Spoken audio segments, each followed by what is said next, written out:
Нека всеки удар на сърцето ми да бъде хвала за Тебе, Господи.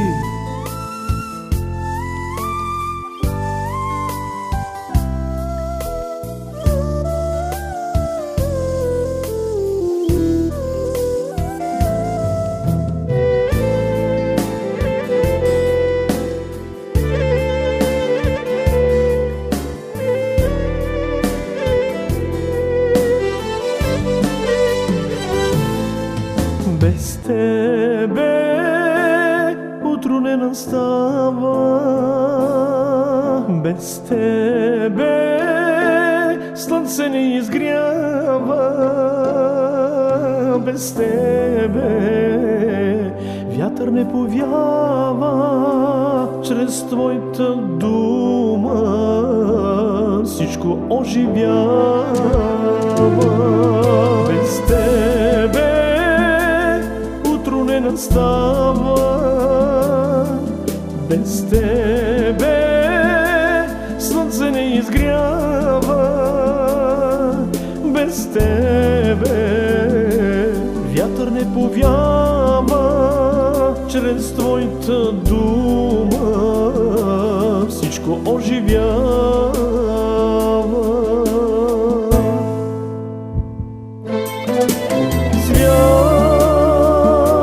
Свят си Ти, свят си Ти, Господи.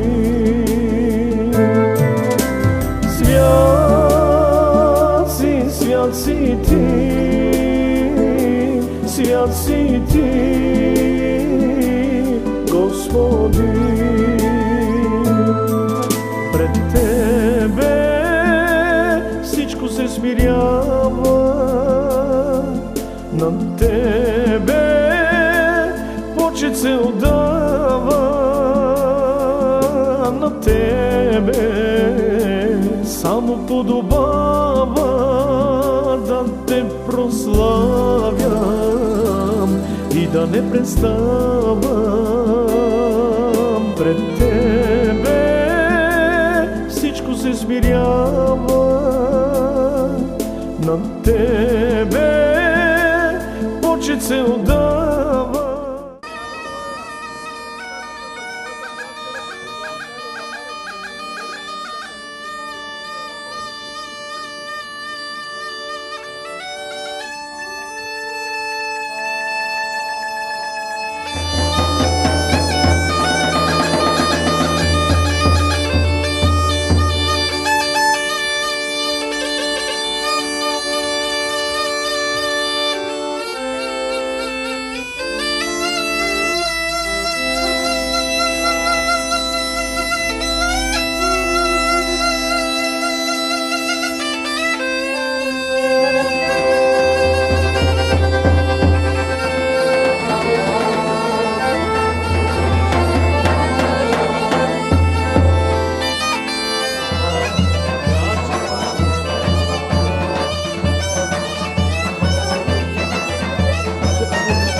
Можем всички да седнем. Това само е като практически представяне света, за да можем ние да имаме разбирането, това, което ще бъде след време. Когато Исус Христос ще дойде тук на областите и ще каже: готова ли си, скъпа невястка? И аз вярвам, че всеки един от нас ще бъде готов. Затова тази заря, когато ние гледаме на тази млада, красива и благословена двойка, нека да си мислим: аз каква невяста съм? Господ ни казва, че Бог е приготвил и приготвя своята невяста. Защото ние сме Божие творение. На първо място ние можем да погледнем да видим, че Бог ни е създал. Някакъв вид да се дошли маймуната, аз не говоря за тия хора, които да се дошли маймуната, защото тях не е прия правителя и бил маймуна. Обаче аз знае, че аз съм и ти, скъпа душо, сме създадени от Господа. По Божия образ сме направени. И виж какво казва Словото на Бога. Нека да погледнем. Нека да отидем в Библията и да видим в първата глава това, което казва Словото на живият Бог. Ако погледнем първа глава, четем. И Бог каза: да създадем човека по наш образ, по наша прилика, и нека владее над морските риби, над небесни птици, над добитъка, над цялата земя и над всяко влечуго по земята. И Бог сътвори човека по своя образ. По Божия образ го сътвори. Мъжки и женски пол ги сътвори. И Бог ги благослови, каза: плодете се и се размножавайте, напълнете земята, обладайте и владейте над морските риби, над въздушните птици, над всяко живо същество в земята. Ние виждаме, че човека е Божие творение. Бог го е създал, Бог го е сътворил и Той го е направил по свой образ и по свое подобие. Обаче, когато направи всичко, Господ каза: не е добро човек да бъде сам. Не е добро. И ние виждаме това, което казва в втората глава на Битие. Значи, когато Бог направи всички животни, Той ги преведе през човека и човека на всяко едно животно даде име. И каквото име даде човека на животното, и това име се остана. Обаче, човекът не намери за себе си добър помощник. А Господ казва: не е добро човек да бъде сам. Не е добро. И Бог даде дълбок сън на човека. Човека заспа и Бог взима от реброто на Адам и направи жената. И когато той е приведе, това беше първата двойка, която Господ сътвори. Адам беше сътворен от пръст. Затова се казва Адам. Червена пръст. От пръста беше взет. И Словото Божие казва, че човек от пръста е взет и в пръста ще се върне. Обаче жената, той е взема в реброто на Адам. И когато той е приведе, той каза, това е, че кост от коста ми и плът от плътта ми и ще се нарече жена. Тоест, живот. И ние виждаме, че истинският живот дойде чрез жената. Отначало жената се греши в Едемска градина, когато тя не се довери на Словото на Бога, понеже тя не беше чула директно от Господа, а Адам беше и казал. И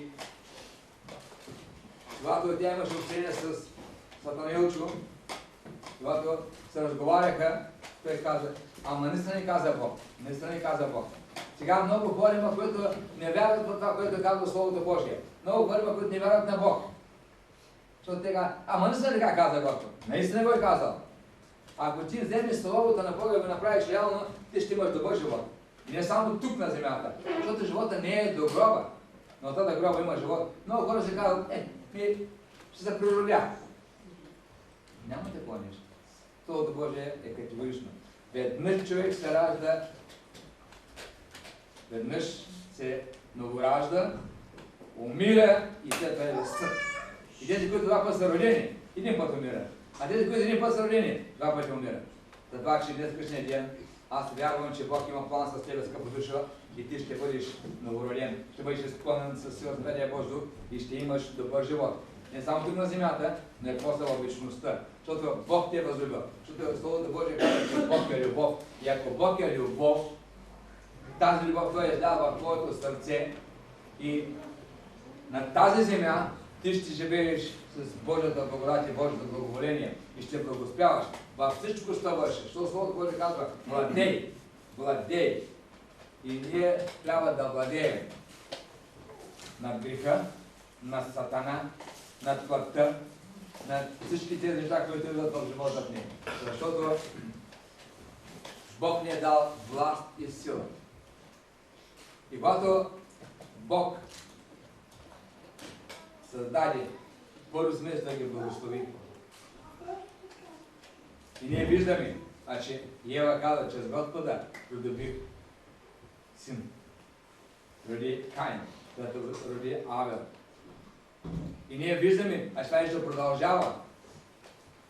И дойде времето, когато го каже целостта на Бога.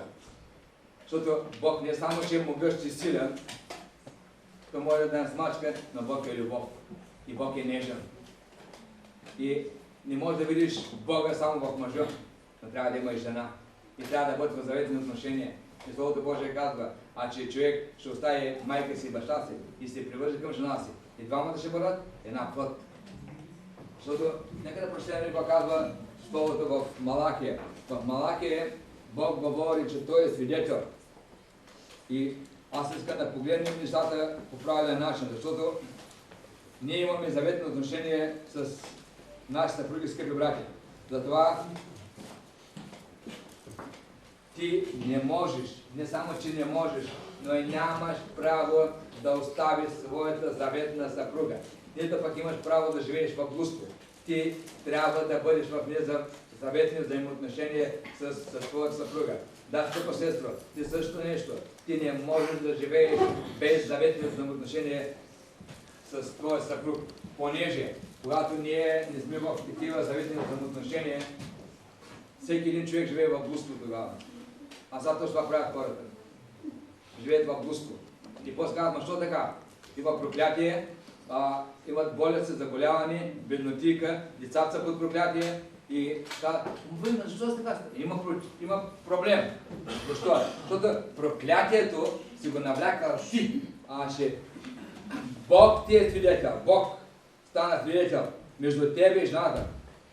При все, че тя ти е съпруга и заветна жена. И вижте какво казва 15. Не направи той двамата един човек.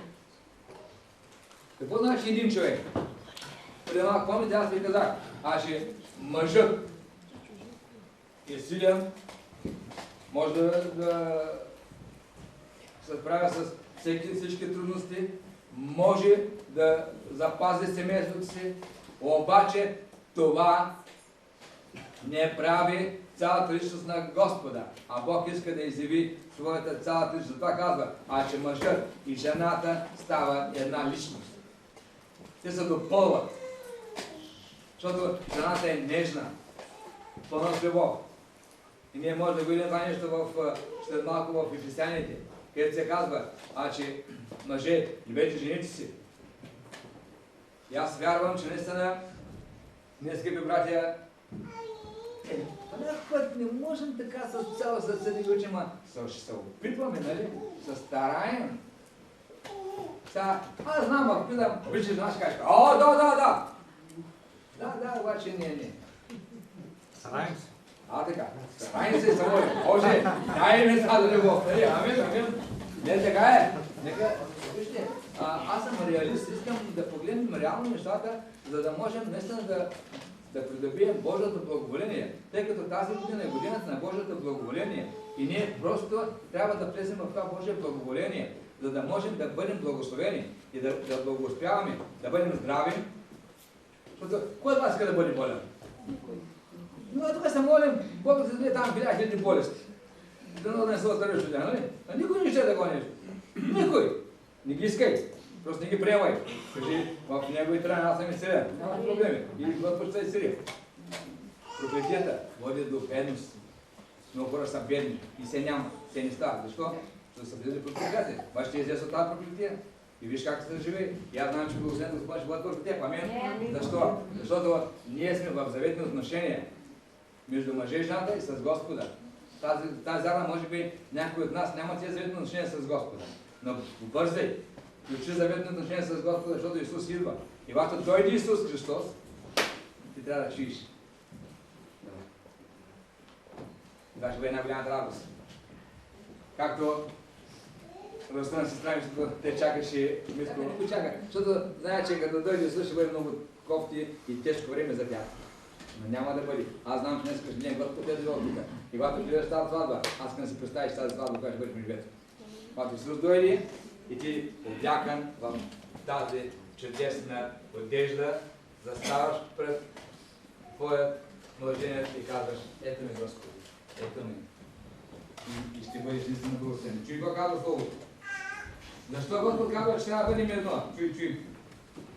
Не направи ли той двамата един човек? Ако и да имаше още от духа на живота. И защо един? За да очаква на Божно потомство. Чуете ли? Бог иска от нас ние да създадем едно на Божно потомство. Нашите деца да бъдат заедно с Господа. А ще обучиш своите деца в пътя на Господа. Ще ги обучиш в тази божествена любов. Защото Словото Божие категорично казва, че любовта не се раздразнява. Любовта дълго търпи. Тя е милостива. И тя никога не отпада. Защо? Защото Бог е любов. И ако Бог е любов, то ние трябва да бъдем изпълнени с тази любов. И Словото Божие в Римляни се казва, че Бог изля любовта в сърцата ни чрез Святия си дух. Чрез Святия дух. Защото Святия дух е тук на земята, за да може да те води, да те напъства и да ти показва път на спасение, път на благословение. Аз много се радвам, че тази двойка до сега са вървяли по свой път. И ние сега ще го демонстрираме, като ще им дам по една свеж, за да видите как всеки по-отделно свети. Но след това ние ще видим, че пламък става много по-силен. Защо? Защото двата пламъка ще бъдат събрани в едно. И когато ние сме едно, тогава можем да бъдем благословени. За това, което говорихме,